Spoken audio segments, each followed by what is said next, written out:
Welcome, and this is our Tuesday night segment of In the Know, where we talk about what's going on in the world around us, as well as what is happening right here in our own community. So tonight is a little bit different. Tonight is all about community and what went on in our community. As you can see, we have a special guest with us this evening. Who do we have? JoNita Timberlake. JoNita. JoNita, how you doing? Hello. So we reached out to Miss Timberlake, and I just want to take you back a couple segments where we talked about being selfless and selfless acts. We talked about empathy and altruism. So empathy is something that creates a connection between other people. This can be a stranger, someone you've never met. We have empathy towards animals, basically something that makes us feel compassionate.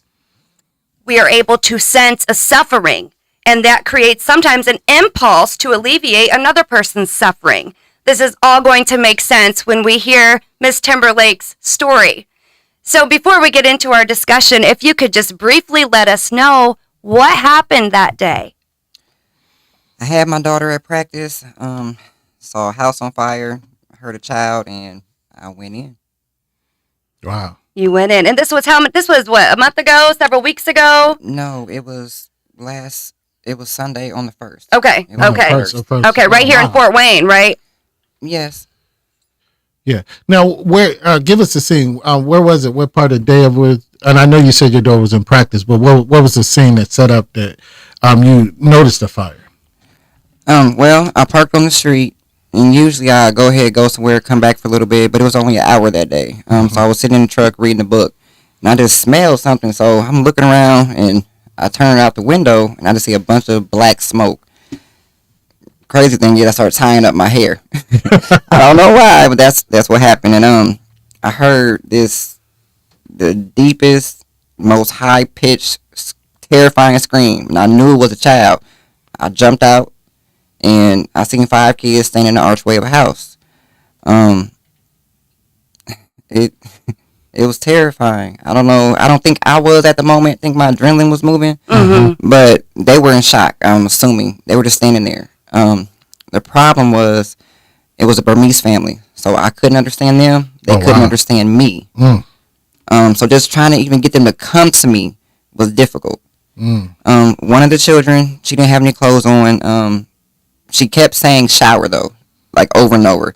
So I took my sweatshirt off, covered her up, and I just picked her up. Went to the truck. There were still 4 more children. The oldest one had maybe an 8-month-old baby on her lap or on her hip. So she was holding her, and I'm trying to coax them out, and they're pointing. On my way in, there was an older man on the ground, and it looks like he was maybe hurt. I know now that was the grandfather. Oh, wow. Okay. By the garage at that point, I saw the dad flinging like propane tanks, like he was trying to prevent them from blowing up. I'm going to assume he thought the grandfather was getting the kids, didn't realize he fell and hurt himself. Oh, wow. When you pulled up, when you said you looked over and saw the smoke and you were parked, were there other people around that, or were you like the first person on scene, or were there others there that just weren't going in? I was the first person on scene. I was parked on the street in my vehicle. The neighbors was maybe a half a city block. But they were other neighbors further down were trying to get to the neighbors' houses, I guess, knock on the doors and see if they were there. There were some people around, but maybe they were scared. I'm not sure. Maybe they saw that I was going in and just didn't know what to do. You never really know. I'm not really sure, but I know a lot of them were on their phones, I'm assuming calling for help. Right. And you hear, like, when you tell the story, you hear a lot about fight or flight. So, like, it doesn't even sound like you even thought. Like, you saw the smoke, and you literally just went. Yes. Well, obviously, Jill didn't hear the black woman cue. She said she tied her hair up. She was ready to go into action. You're ready. Ready to roll. Once the hair gets tied up, at that point, it's a no-brainer. Yeah. Right. And as you were saying, were there other people, but you got to think about it. And we were talking about selfless acts and things like that. There were other people, and the way it sounds, nobody else came to the aid. What made you, or what was in you, that had you to continue to go back and not give up, even though there were other people to help, and it's just still you. There were children. I'm a mother. Mother They needed instinct. somebody, and I was there. I mean, honestly, I didn't really think about any of it at the moment. I heard a child, and I knew I was going. Well, that's deep, because, like I say, many of us, and we can say we would do it, but many of us probably wouldn't have went that far. I mean, that's above and beyond Right. any calling of anybody. So, I commend you, for being. And I know we spoke before, and you said you're not a hero, but in a sense of it is, you are, because there's a lot of us bystanders that wouldn't have done it, and you went above and beyond anybody to save somebody, and that is a hero. Right, and these are, I think we need to stress, these are people that you have never laid eyes on. I mean, it's not like it was your neighbor. I mean, you had absolutely no idea who they were. You had absolutely no idea what you were running into, and you didn't only just go once. You went and went and went until you made sure that everybody was safe. That is a huge, you can say all day long, I'm not a hero, but I guarantee every member of that family today would say otherwise. I mean, you literally saved their lives. And just we talk about the kindness, how kindness is not really a big deal or this or that, but the kindness towards strangers that day is why those people are alive. Is because you were that person. You were that person who was kind to a stranger. And something that sticks out to me, and maybe it shouldn't, but the way things are this day and age is, you said this was a Burmese family. So not even twice or once did you even think about, the language barrier or the race or this or that. And that is truly an act of altruism. Yeah. Truly. Thank you. Yeah. The thing that I'm curious, and that perplexes me is, we see all kinds of negative stories, and the media permeates all these negative stories. I saw on Facebook that somebody interviewed you, but there was no, and I know you probably don't want the notoriety, but I'm just saying there was no anybody that carried the story for a while. You heard it and it was gone. Absolutely. But then there's no other. So we thank you. And we wanted to highlight you for here on Neutral Voices, because that's what we do, because we need to get these positive stories out to have people understand that there are good people in this world that doesn't care about your age, race, or as Jill was saying, language barrier. You've done things that a lot of people would not have done. But you also told a story. This was outside of the city limits of Fort Wayne, right? And Yes. Tell us about the fire department or the official help that was supposed to come. Well, help did not show up until 25 minutes later. And it's weird because I kept thinking to myself, well, I'm going back and forth. Mm-hmm. Why don't I hear any sirens? Yeah, nobody. That was very strange to me, because I know I just passed the fire department on the way there. Mm-hmm. I was informed by my daughter's coach that they literally live one block past county limits, so they could not come to help. It wasn't when, there's a house on fire, we're right here, we're coming. Nobody showed up. The first department I saw came from Poe. From Poe. Now, say one of those kids would have come out, wasn't breathing. No help is there. 25 minutes. 25 minutes. God forbid, but it was serious. Yeah. It was very frustrating. I still to this day do not understand. I'm not sure what happened to protect and serve, or maybe it's protect and serve if you're allowed to. I don't understand that at all. Yeah, and that's one of the things. That's an issue we were talking about. Especially in this political year, where if you're a block away from a burning house and you're a firefighter, my thought is you go answer that fire, correct? You would think so. You would think so. You would Yeah, think so. that's crazy. Or a police officer not in jurisdiction, or yeah, that's crazy. And like you said, I mean, I would think after going up there the first time, you would start to hear the sirens, like, okay, help is coming. Right. I'm going to keep doing this. But I would almost think that it fueled your adrenaline more not hearing anything, because you're like, this is all me. Right. It's just me. Did anybody run once they started seeing you like go towards the house and everything? Did anybody follow suit? The other people around, or They were coming to the street, to watch. somewhat. So these more are so. men, women, like all. Well, I mean, Like as far as the coach and his wife, they were basically trying to keep the girls from coming over there. My daughter realized I was in the house, and knowing my daughter, she probably would have tried to come too. right. So they were trying to keep, the kids kind of corralled and away from the actual fire. The other neighbors sound like they were trying to get the other neighbors, like the houses next to that house. Adult wise, no. I mean, honestly, But they were there. It's funny. Yes. It's funny how people do, because when my apartment caught on fire, it was more people just standing around than actually, saying, "Are you okay?" Or they want to see what's going on versus actually want to jump in and help or try to. Even though I got out my apartment safely, but they didn't even care about the person that was underneath me. Right. And like you said, the fire department, it took them 10 minutes to get to me. And it's one right there on Rudisill. Yeah. You know what I'm saying? I'm like up the street on Calhoun going towards Walmart. So, matter of fact, it's one closer, one in Wayndale. The one in there. It's one in Wayndale, closer to where I stayed at, but the one on Rudisill, the one that came. Yeah. So it's just like, do you have jurisdictions where, okay, I'm going this way or you go this way, which shouldn't be. It should be like, hey, if I'm 2 minutes away. And you answer that fire. I'm answering this fire versus, okay, no, that's not my area. Yeah. I have to stay from here to here. I mean, by that time, the thought process, somebody could be dead in the midst of that. Mm-hmm. The people coming 10 minutes away when you 2 minutes away. And I just still to this day don't get it. And I understand, like you saying, it's 25 minutes. What if nobody, one of the kids needed the mouth-to-mouth resuscitation or CPR and nobody know how to do it? Yeah. You know what I'm saying? So then who's liable for that? What if one of them was severely burned because the burns in the first 3 to 5 minutes? Or the smoke alone, just being in there, inhaling. And when you say kids, what were the approximate ages of? I know you said there was a baby. Yes, if I had to guess, like maybe 10, 8, 6, 2 years old, and maybe 10 months old. Wow. And you said you took them and like kind of just set them in your vehicle for safety?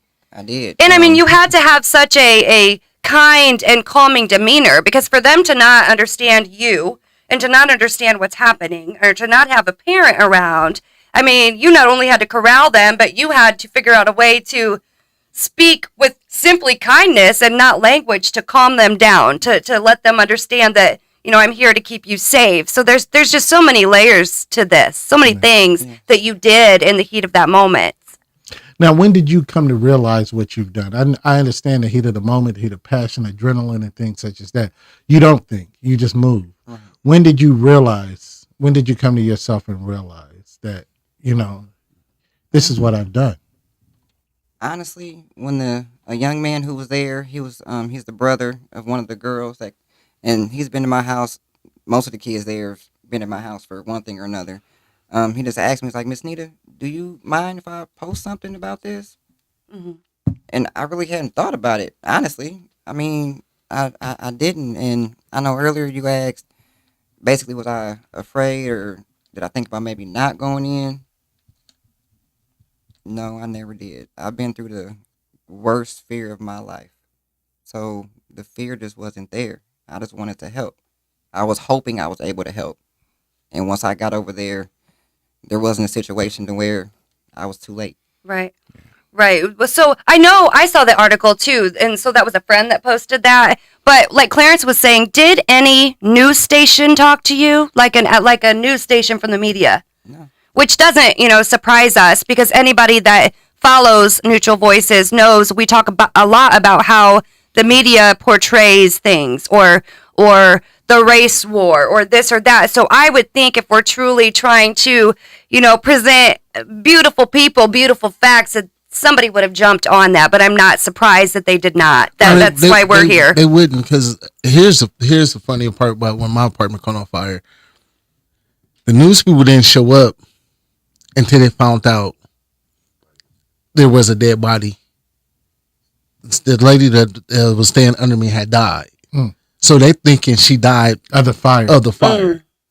and she had been dead for a week, and without me even knowing. So, and it's so funny is they don't take in consideration what that person is going through. Right. I literally went off on the media. Yeah. Get out my face. Yeah. My house is on fire. You know what I'm saying? Don't come and ask me anything. Yeah. Because at this point you might get told off. Right. And you know, you want to go live, I'm gonna go live. I'm gonna get live. Right. Because you asking me questions and I'm trying to figure out, you know, what all I'm gonna have left. So it's one of those things that instead of being considerate of what's going on, they'd rather say, "Oh, this is news right here. Right. Somebody's dead. Let's jump on this." You know, and it's funny you say that, because what was it, just a week earlier, those 5 kids out of DuPont, instead of celebrating that 5 children were saved, and this is hitting the news, where we didn't hear about this, and this wasn't posted as much as it was. And my condolences, and I'm not downgrading or minimizing the loss of these children out north, because that was a sad event. But the saving of a life, is the same amount of children, is something that should have been mentioned, should have been, there should have been articles, there should have been something as equal. But like you said, we'll focus on the negative versus then, you know, what's going good on in the world. But before I ask my question, Jill, did you have any more questions? I don't think I do at this time. You know, the main thing that I really wanted to cover is that word altruism. And that's when we act to promote somebody else's welfare at risk of ourselves, knowing that there is absolutely nothing. A lot of people say they do acts of kindness, but sometimes they do those for recognition. So like when you see somebody feeding the homeless and they've got a camera in someone's face who hasn't showered for 17 days or possibly an addict. To me, that is more for your own, your own ego. This was completely, you were taken out of the equation. So I think we really just need to keep going back to that you did this out of the goodness of your heart, pure and simple, nothing more, nothing less. Yeah. So. Yeah. And JoNita, you know, I've known you for forever and 3 days now. But you mentioned something earlier. One is you were a mother. So you knew the pain that a mother could possibly go through seeing the loss of a child. And then you spoke about you faced the worst fear of your life. Yes. And the worst fear of your life, I don't know, can you talk about that? Would you want to talk about that? That's fine. Okay. Therefore, tell them being a mother and how it feels to know about losing a child. It literally feels like your soul was snatched. Like you have just this void. You feel like you should have been able to do something to prevent it, even though you knew you couldn't. You're upset. Still don't understand. I still wake up sometimes and try to call. I know he's not here, but it hasn't registered that I can't do those things. He was taken from me along with 2 other people. Mm-hmm. The crazy thing is, in court, you know, when the one shooter spoke and, you know, tried to have some remorse because the other one, he had none. He wanted forgiveness. And I just told him, I forgive you for me so I can try to heal. If you want to do something, if you really feel remorseful, when you get to prison, start a class. Get rehabilitated. Try to change some of these lives of some of these younger men coming in who have a chance to get back out so they don't make the same mistakes. Right. Mm-hmm. You know, I didn't want to be bitter, and I'm sure people were so shocked by me saying that.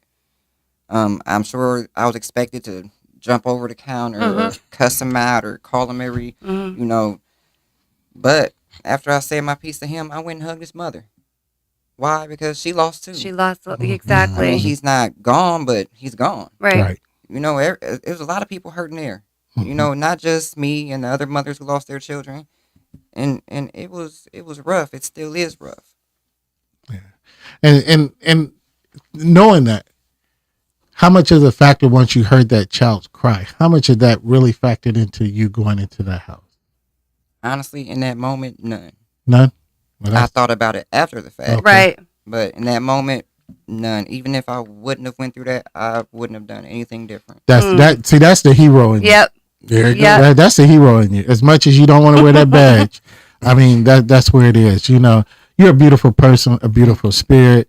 You've done things that many of us would never do in our lifetime.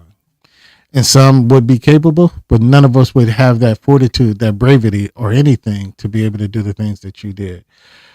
I don't know if the parents were able to thank you due to the language barrier, but we as a community, we want to thank you for the things that you've done. It may not, in your eyes, it may not seem like it's what you were supposed to do. It was in God's eyes, it was what you were supposed to do. But everybody's not going to do it. So we thank you and we wish you the best. And your reward is going to come. Your reward is going to come. It may not be in the way we want it to be, but God has something for you, and it's going to come. Amen. Amen. Yeah, just keep doing what you're doing. And with that being said, we do want to thank you for being here with us, not only for what you did, but for being vulnerable and coming on and sharing the other pieces of the story with us. We cannot forget that there are a lot of people like you. Not everyone.